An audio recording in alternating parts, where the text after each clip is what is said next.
Eu sei que você, torcedor do Arsenal, está aqui em polvorosa, está aqui com seu cafezinho Melita na mão, esperando eu debulhar-me em elogios, em paixão, em afeição por esse Arsenal. E Arteta, eu voltei a segurar a sua mão, né? Depois de eu declarar aqui de uma maneira marcante para o torcedor do Arsenal que visita o Fred Café e ficou chateado comigo que eu tinha soltado a mão do Arteta, eu volto a entrelaçar os dedos com Mikel, porque essa vitória me deixou inebriado por esse Arsenal e por Eberechi. Voltamos à programação normal do Fred Café depois de um período em que eu fui para o Brasil, né? Um desbunde total, com algumas pausas de trabalho. Volto e agora teremos uma data FIFA só em março, né? Então a gente vai ter bastante tempo para a gente se ver bastante. E se a gente já não é íntimo, passaremos a ser. Se você bater carteirinha aqui no nosso canal. E como praticamente toda relação de proximidade, a gente vai encerrar a temporada desgostoso, magoado e fingindo rir das mesmas piadas de sempre, só para escapar do inevitável. O que certamente nos ajudará nessa relação e nessa jornada é o frescor de um bom café Melita. Aproveitando o nosso cupom CAFRED, você ganha 10% de descontos em todo o site da Melita com frete grátis em compras acima de R$ 250. Então você, por favor, colabore com quem colabora para o nosso papo, conectando especialistas em futebol internacional, a especialista em café, a senhorita Melita, com esse frescor de toda manhã de segunda-feira por aqui no nosso canal, tá? Cupom CAFRED para você aproveitar os descontos especiais para você, que faz parte da nossa comunidade por aqui. E eu te agradeço sempre, como agradeço a Melita, que é patrocinadora oficial do Fred Café Melita, que desperta você para sentir mais o esporte. E eu estou sentindo demais o Arsenal, 4-1 para cima do Tottenham, com o samba de Eberechi para cima, do treinador que, de maneira brincalhona, é claro, mas arriscada, ele foi perguntado sobre o Eze na entrevista coletiva de véspera da partida, e o Thomas Frank, de uma maneira agora já bastante viralizável, perguntou: quem é Eze mesmo? Tá respondido dentro de campo. O Eberechi é um jogador de muita qualidade já há bastante tempo, e quem acompanha o futebol inglês e acompanha esse canal já sabe. Só que ontem ele entrou nessa partida contra o Tottenham no 220, cara. Assim, o Eze, desde o primeiro toque na bola, já deixou claras as intenções que ele tinha para essa partida, de desequilíbrio, de molecagem, de chamar para si não só o protagonismo e a responsabilidade, o que já é muita coisa, mas chamar para si também o espetáculo. O primeiro lance do Eze foi uma cavadinha para o Declan Rice finalizar para uma boa defesa do Vicário, ainda que a bola tenha sido em cima do goleiro do Tottenham. Daí em diante, cara, foi um carnaval, né? Foi um samba, foi um espetáculo de um jogador que faz com que essa linha do tempo seja muito cruel com o torcedor do Tottenham e seja deliciosa para o torcedor do Arsenal, porque é bom lembrar para quem não lembra, né? Ou para quem não acompanhou, e é bom frisar para quem acompanhou e quer escutar de novo. O Eze quase fechou com o Tottenham. Tava praticamente tudo acertado, até que o Arteta ligou para ele e perguntou: cara, avisou, né? Estamos interessados. E ele conseguiu ter a chance de vestir a camisa do Clube do Coração. Calhou que ele, para vestir a camisa do Clube de Coração, ele teve que dar uma guinada de 180 para cima do maior rival, né? Então, assim, esse arco de quase fechar com o maior rival, acabar com o Arsenal, vestir a camisa do Clube do Coração e fazer um hat-trick, fora o baile, fora o samba, para cima justamente dos Spurs, é um negócio que qualquer roteirista inspirado pensaria que é óbvio demais para fazer parte do filme final. E o Eze consegue entregar, e teve um lance já com, né, o placar 4-1, tudo entregue, o Tottenham desesperado dentro de campo. Ele dá um girinho do Zidane ali, né? Aquele girinho que, para quem jogou PS2, era aqui, né? Não sei como é que... No direcional direito. Hoje em dia é mais difícil fazer esse giro do que naquela época, eu pelo menos não consigo tanto quanto. O Eze estava à vontade e as celebrações dos gols foram de quem realmente estava sem muita afeição para demonstrar um respeito pelo clube com o qual ele quase fechou, né? Assim, ele vai rindo, ele vai escondendo a cara, ele vai entendendo que aquela situação era divertida demais para ele fingir que estava vivendo um sonho, né? Assim, foi, imagino eu, o apogeu da carreira do Ebereth, né? Foi o Olimpo, o primeiro, porque essa vitória, ela faz com que o Arsenal berre aos quatro cantos do planeta que ele é o grande favorito para conquistar o título da Premier League, em uma rodada que não só o Liverpool, como também o City perdem, mas que o Arsenal, mesmo em meio a jogadores machucados a todos os cantos do CT, ele não baixa o nível de atuação, né? Assim, eu já falei várias vezes aqui, para mim é o melhor elenco em termos de cobertura do futebol europeu. E você pode perder o Odegaard, você pode perder o Madueke, que volta, né? O Odegaard também, mas não joga, né? Não entra em campo, até onde eu vi. Não sei se estou esquecendo se o Odegaard entrou em campo ou não, mas acho que ele ficou no banco, mas pelo menos voltou a ser relacionado. Você pode perder o Gabriel Magalhães, que para mim era o melhor jogador do Arsenal até aqui na Premier League, um dos melhores da própria Premier League. Já falei aqui várias vezes. Que, cara, você não deixa a peteca cair.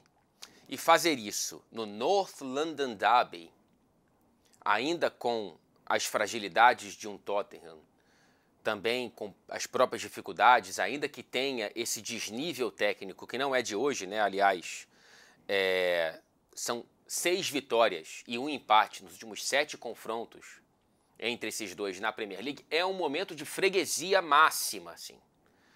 Um momento de freguesia que não havia dentro dos confrontos do recorte da Liga desde a década de 80, assim. Tá? Se você aprendeu a entender esse clássico como um desnível mais para o Arsenal do que para o Tottenham, ainda que tenha havido a janela Pochettino no fim do Wenger, que tenha feito com que os Spurs terminassem à frente do Arsenal na Premier League por algumas temporadas em sequência, o que não acontecia há muito tempo, ultimamente, depois dessa reconstrução do Mikel Arteta, realmente é uma freguesia absurda. Agora são 4 vitórias consecutivas do Arsenal para cima do Tottenham na Premier League.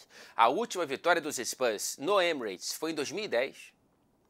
Já são 27 jogos seguidos do Arsenal marcando contra o Tottenham no Emirates pela Premier League, algo que nenhum outro adversário da Premier League recebeu do Arsenal.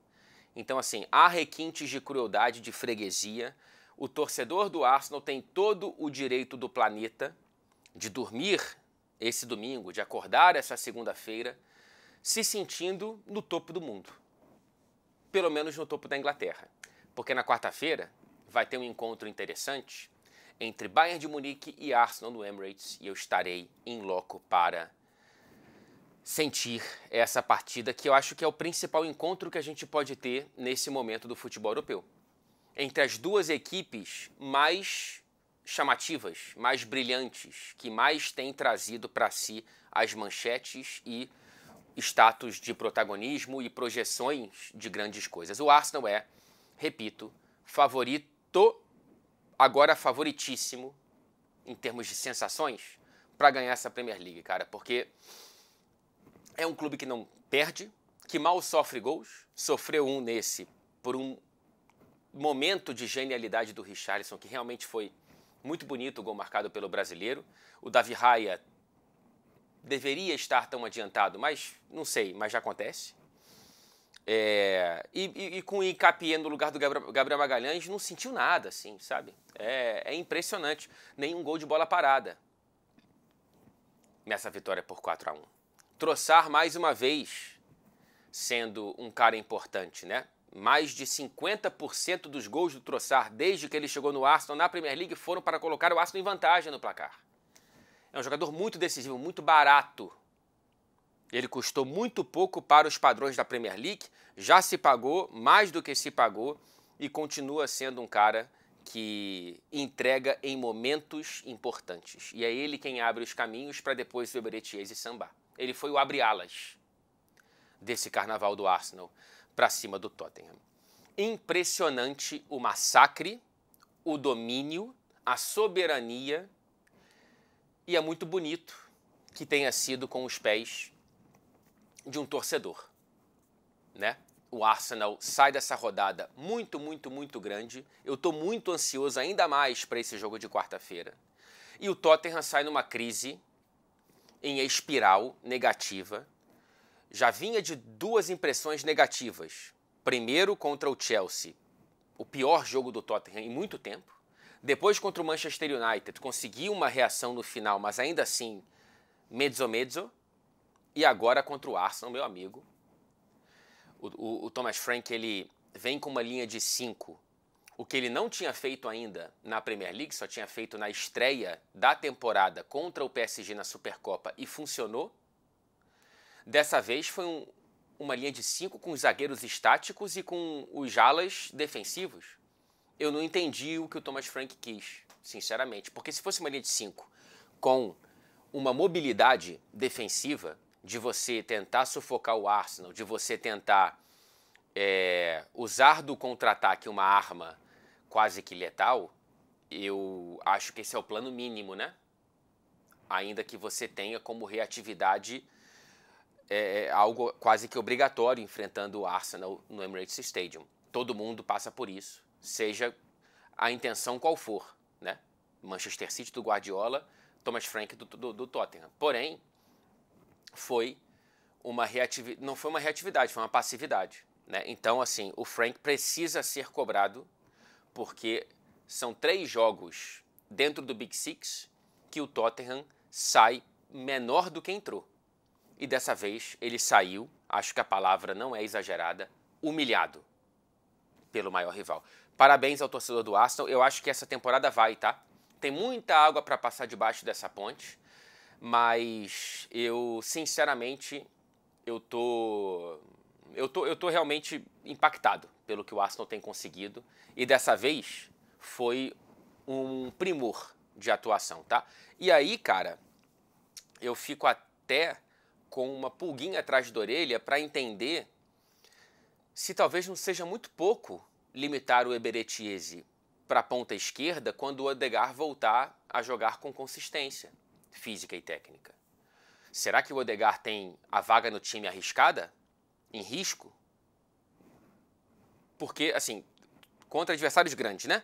Contra adversários pequenos, você pode colocar o Odegaard de 8. Aí tem que decidir se vai poupar o Rice ou o Zubimendi. Mas é um jogo ou outro. Num jogo, hoje, uma pergunta para você, tá? Se você vai contra o Bayern de Munique, agora na quarta-feira, com todo mundo bem fisicamente, quem você escala como o terceiro homem do meio-campo? Você vai escalar o Odegaard e o Eze na esquerda? Ou você vai manter o Eze como 10, como terceiro homem do meio-campo e escolher entre Trossard e Martinelli, hoje o Trossard? Eu iria na segunda opção. Mas talvez porque eu não tive a oportunidade de ver o Odegaard entregando algo que ele pode entregar nessa temporada. Mas eu também venho numa esteira de uma temporada muito decepcionante do Odegaard, bem fisicamente, que foi a temporada passada. Ele teve tempo de sobra e bem fisicamente para conseguir entregar algo que ele não entregou e que o Eze já está entregando em muito pouco tempo de Arsenal. Eu não acho uma questão relevante. Vamos passar para a crise absurda do Liverpool. 0 para o Liverpool em Anfield, 3 para o Nottingham Forest. O que está acontecendo com o campeão inglês, bicho? 6 derrotas em 12 rodadas, cara. Assim, é um número muito chocante, não só para os padrões do Liverpool, mas para o padrão de um campeão inglês, na era Premier League, pelo menos, tá? Apenas o Blackburn, em defesa de título, tá? Em campanhas seguintes ao título. O Blackburn em 96, o Chelsea em 2015 e o Leicester em 17 perderam tantas vezes quanto o Liverpool nas 12 primeiras rodadas. Assim, não é normal, muito menos para o Liverpool, mas também para um campeão inglês. São 8 derrotas em 19 jogos na temporada, em todas as competições. Todas as 8 derrotas nos últimos 11 jogos. As exceções, vitórias contra Frankfurt, Aston Villa e Real Madrid. Na temporada passada toda, foram 9 derrotas. Na anterior, a última do Klopp, com problemas e o time derretendo, 8. E já são 8. E não estamos nem em dezembro. É a segunda derrota seguida por 3-0. A primeira vez que isso acontece em 60 anos com o Liverpool, desde 1965 que isso não acontece. E aqui eu entro num terreno inédito, que é analisar o futebol pelo prisma do luto. Eu não vou entrar nos pormenores dos impactos da tragédia do Jota, porque é uma métrica de impossível avaliação. O Liverpool não quer tratar sobre esse assunto, não quer perguntas sobre esse tema em entrevistas, e eu entendo muito bem. É claro que existe um impacto, mas como que a gente vai entender o tamanho desse impacto? Não tem como, cara. Como é que o jogador, mesmo que eu pudesse perguntar para o Van Dijk, como é que ele vai explicar o quanto que isso está interferindo na temporada, cara? E o futebol cobra uma conta quase que cruel, assim, não tem tempo para o luto. E se você ganhar, o luto é bonito. O luto, ele ganha tons de homenagem. Se você perder, o luto, ele é um obstáculo, ele atrapalha. Assim, é muito, muito, muito difícil você desassociar uma coisa da outra. Como é que eu vou analisar o Liverpool só tecnicamente, só taticamente, depois disso que aconteceu? É difícil, cara. E a vida é meio assim, né? Ela tem que seguir. E muitos de nós, depois de sofrermos um luto muito importante, a gente não tem muito tempo para abaixar a cabeça e para deixar tudo de pernas para o ar. Mas o esporte é muito cruel e o esporte de alto nível mais ainda, porque o Liverpool não tem tempo. E o Slot talvez tenha menos tempo ainda, né? É um teste de paciência e sensibilidade, talvez, dos donos do Liverpool, da FSG, da diretoria. É um clube que na história de 133 anos teve 22 treinadores, cara. É uma média de 6 temporadas por treinador. É uma eternidade. Para trazer um balizador, assim, para entender essa escala dentro do nosso quintal, de 2003 para cá, o mesmo número de treinadores que empregaram Grêmio e São Paulo no futebol brasileiro. Menos do que Inter, Corinthians, Santos, Fluminense, Galo, Cruzeiro, Flamengo, Botafogo, Vasco, Fortaleza, Bahia e Vitória. Para ficar nos times que estão na Série A agora. O Vitória de 2003 para cá empregou 49 treinadores. É uma loucura, assim, a paciência histórica do Liverpool, mas ela não pode ser confundida como uma garantia moderna, uma garantia para hoje, né?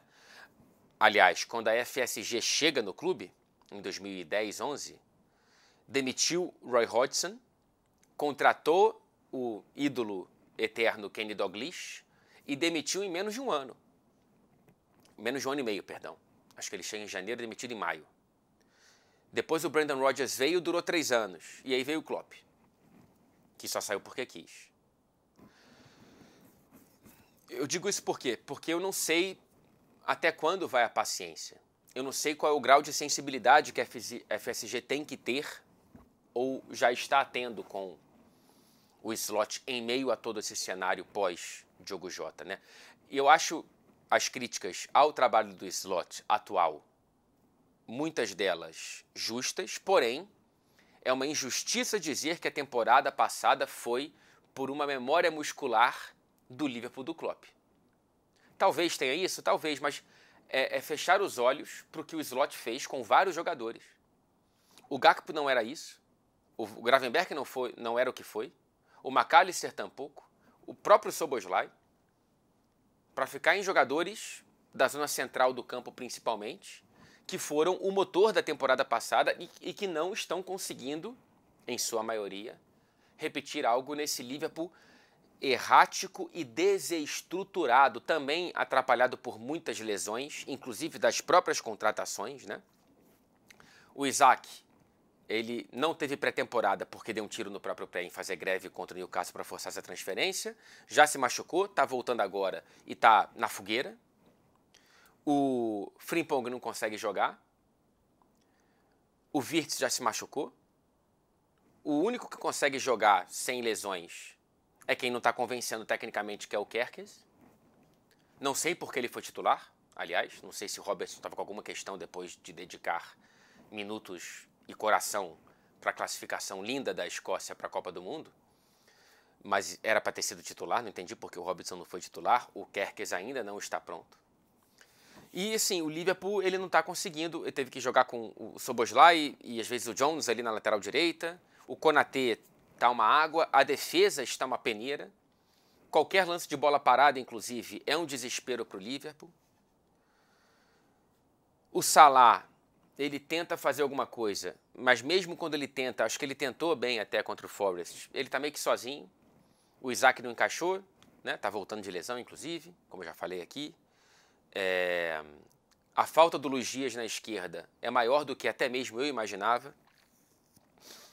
As substituições geralmente pioram o time. Ele terminou num 3-3-4 que não deu certo e logo depois sofreu o terceiro gol.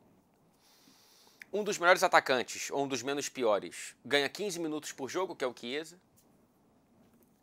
A confiança está no chão. E as chances do título já se foram, tá?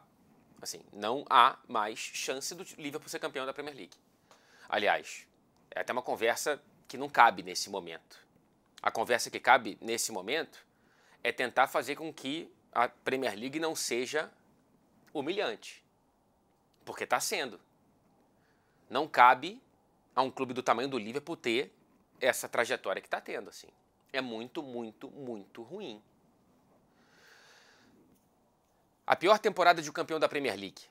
Temos 3, dos 3 que eu citei acima, né? O Blackburn foi 7º colocado na defesa do título com 61 pontos. O Chelsea foi 10º colocado em 2016 com 50 pontos. E a pior foi do Leicester em 2017, 12º colocado com 44 pontos. Vamos ver como é que vai terminar esse Liverpool. Mas eu acho, dentro desse contexto, que eu acho que é importante segurar um pouco a mão nas críticas, pelo que eu já falei aqui, tem o trecho da música que a torcida canta sempre, que é quando você está atravessando uma tempestade antes de cabeça erguida, né? Então, esse é o momento da tempestade, eu acho que a torcida tem que abraçar. Não acho que é hora de jogar pedra nesse grupo de jogadores, ainda que seja muito difícil você medir o que dá para criticar e o que dá para você atenuar. É um terreno inédito, repito. PSV em casa, West Ham fora, Sunderland em casa. Em teoria, 3 vitórias que deveriam vir em condições normais de temperatura e pressão. Não tem condição normal nem de temperatura nem de pressão, então não sei o que será desse Liverpool, tá? E o Forest consegue uma vitória maiúscula, gigante, para dar confiança, enfim, depois de um começo de temporada atabalhoado, implodido pelo próprio dono, e o Shandite consegue talvez uma plataforma para construir daqui em diante. Eu desconfio que isso diga muito mais do Liverpool do que do Forest, mas vamos ver. O Murilo teve uma atuação de almanaque, para além do gol marcado, e eu acho uma pena que nós tenhamos com o Murilo um tratamento de alguém que não pode pisar em qualquer debate de disputa de posição pela seleção brasileira. Assim. Eu acho um desperdício. E você pode anotar, assim, o Murilo, assim que ele sair do Forest para um clube que é mais visto pelo público médio brasileiro, se ele for para um clube da primeira prateleira, ou se ele voltar para o futebol brasileiro, não sei quando que isso vai acontecer, que eu acho difícil, porque ele é um zagueiro de muito bom nível, quase alto, e em crescente, né? Ele vai ser uma sumidade. Ele vai ser uma unanimidade. Vão descobrir que ele joga bola, como descobriram com o Hulk, por exemplo, e com vários outros. Então, eu acho uma pena muito grande que a gente marque o Murilo por uma má atuação contra a Argentina quando a seleção era uma bagunça e ninguém jogou bem. Vamos lá. Viagem com o repórter para Newcastle 2, Manchester City 1. Vamos lá. Não, eu aqui no frio e o cara do hotel, né? Tem que ser ele sempre, né? E o cara no bem bom lá, enfim. Vamos lá, gente. Mais uma vez, é uma honra enorme visitar esse estádio. Eu já falei e vou repetir. É um dos estádios prediletos, né? Está na coleção de minha predileção de estádios de futebol, não só na Inglaterra, no planeta, tá? Mas dentro do contexto das torcidas inglesas, da cultura de futebol de arquibancada aqui na Inglaterra, eu acho muito difícil bater o que o Newcastle faz aqui, viu? Sempre é um estádio que pulsa mesmo, assim, é muito bonito vir aqui. Hoje eu estava na tribuna de imprensa, que é colada no banco de reservas, então eu pude sentir o jogo muito próximo do que sentiam Pep Guardiola e Eddie Howe. Eu estava atrás dos dois, no cangote dos dois treinadores, e foi um ponto de vista interessante, raro de se ter por aqui. E foi uma partida muito boa, viu? Assim, muito bom o jogo. Foi 2-1 para o Newcastle, poderia ter sido 5-3, 5-4. Eu acho que qualquer coisa que não fosse uma vitória do Newcastle seria injusto, tá? Ainda que torcedores do Manchester City reclamem do gol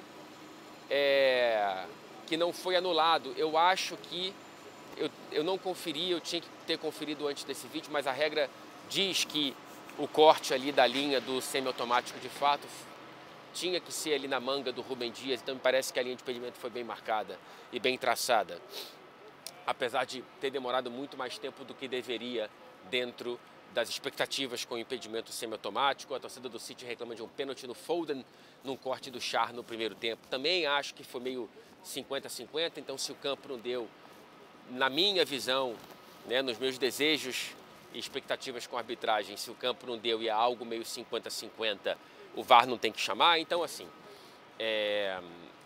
no fim das contas, o City jogou pior do que o Newcastle, né? O Newcastle criou um caminhão de oportunidades.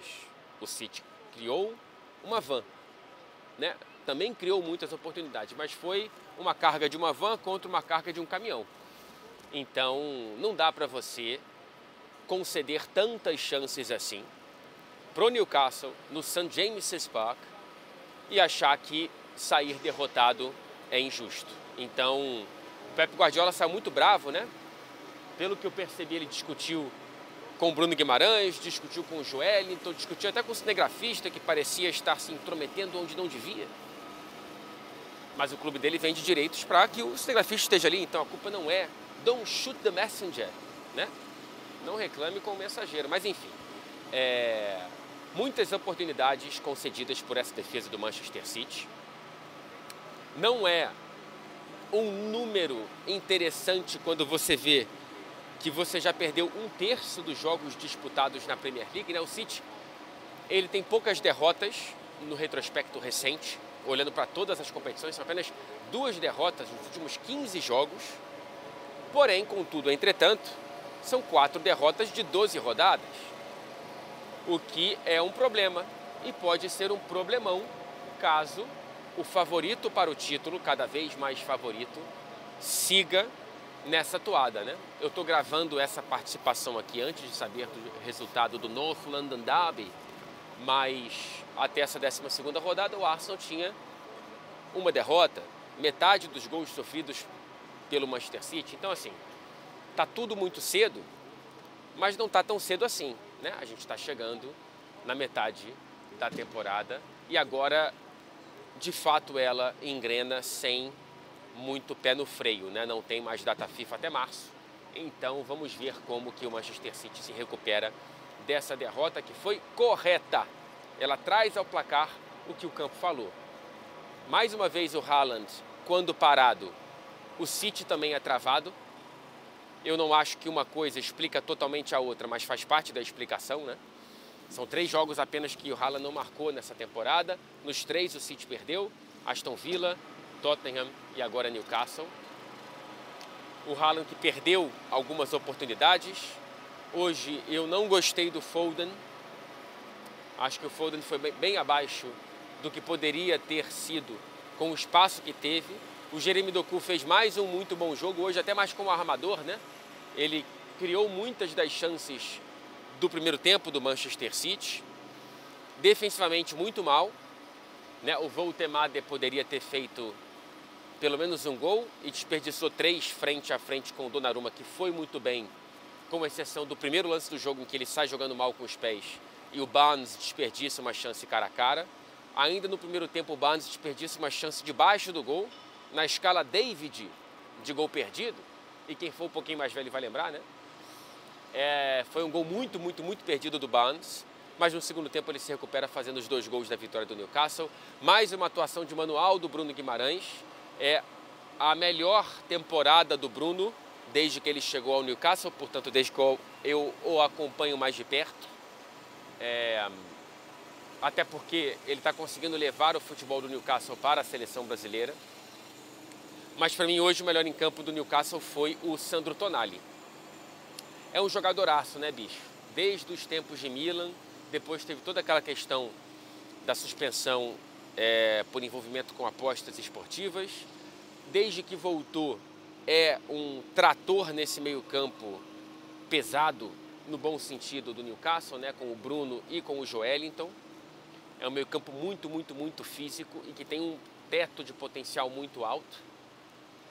Eu acho que o Sandro Tonali não é tão falado porque o Newcastle não é um time que briga por grandes coisas, né?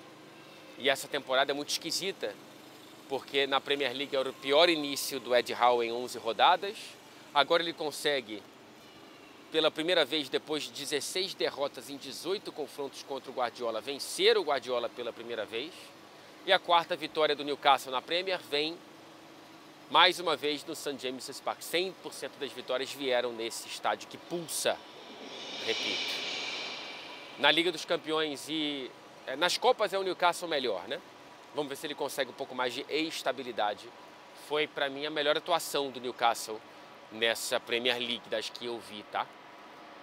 E considerando o adversário, o contexto e tudo mais. Então, assim, Savinho entrou mal no segundo tempo. Não teve ninguém que saiu do banco que conseguiu ajudar esse Manchester City. É um mau começo de temporada do Oscar Bob também, né? Depois de uma lesão muito grave, pelo menos ele está jogando, coisa que o Rodri não está conseguindo. Lesões similares, se não idênticas, no joelho. Enfim, vamos ver. Mas tivemos um muito bom jogo de futebol por aqui, tá? Muito bom jogo mesmo, foi legal acompanhar em loco. E vamos voltar aí para o estúdio. Depois pega pra mim no bem bom do hotel, né? Lençol 1000 fios, tá? Valeu. Vamos lá, beleza, obrigado. Vamos fechar falando do novo vice-líder da Premier League. O Chelsea está à frente do Manchester City, agora 6 pontos atrás do Arsenal, se não me engano, né? Gols de Pedro Neto e Enzo Fernandes, Burnley 0, Chelsea 2, 4ª vitória consecutiva dos Blues fora de casa nessa Premier League. Um time que entrou em campo entre a cruz e a espada, porque retorna da data FIFA no jogo de mais cedo, né? 12h30, horário aqui britânico, e depois enfrenta nessa terça-feira o Barcelona. Estarei para falar desse jogo aqui em Stamford Bridge. Tanto é que o Caicedo e o Fofana foram poupados, o Reece James só jogou metade da partida, o Maresca estava tentando equilibrar os pratos, porque também sabia que era um adversário acessível, ainda que fora de casa. E o Chelsea teve uma atuação que, se não foi de inspirar, de te deixar apaixonado, de te deixar iludido com o potencial estético do futebol desse time, foi uma atuação segura e suficiente, de muito bom tom para esse contexto, tá? E teve o brilho de um brasileiro. E eu não estou falando de Estevão, estou falando de Andrei Santos. Ele jogou como Caicedo. O Andrei, ele geralmente quando entra, ele entra como Enzo Fernandes. Às vezes até com o próprio Enzo Fernandes mais adiantado e do lado do Caicedo. O Andrei jogou de Caicedo e jogou muito bem, tá? Inclusive teve um lance que poderia ser o gol quase todo dele quando o Pedro Neto coloca uma bola na trave, porque ele que rouba, ele que arma e foi muito bem. Ainda que, aí não é culpa do Andrei Santos, eu acho que é um problema que o Maresca tem que resolver. Quando o adversário coloca alguém para sufocar a saída de bola no Caicedo, nesse dia no Andrei Santos, a solução me parece trazer um pouco o Cucurella como lateral invertido por dentro e acaba isolando muito o ponta esquerdo. Eu acho que o Chelsea fica um pouco monopé, tendo que atacar muito pela direita, sem acionar muito o Gittens, que foi o ponta esquerdo nesse jogo, que aliás jogou bem dentro das chances que ele recebeu. Está em crescente, inclusive, o Gittens. A gente fala muito do Estevão porque tem que falar, e eu acho o Estevão um jogador de teto maior do que o Gittens, mas é importante dizer que o Gittens está muito bem, o Pedro Neto está muito bem, faz sentido o Estevão não ter tantas oportunidades como a gente gostaria, mas ele está tendo, né? Nesse jogo ele ia entrar no finalzinho, acabou não entrando, ficou só no banco de reservas. Imagino que ganhe minutos contra o Barcelona. Estou ansioso para essa partida também. Vai ser um teste muito importante para entender como que está o Chelsea olhando para a Europa, né? Foi reprovado naturalmente no primeiro teste contra o Bayern de Munique.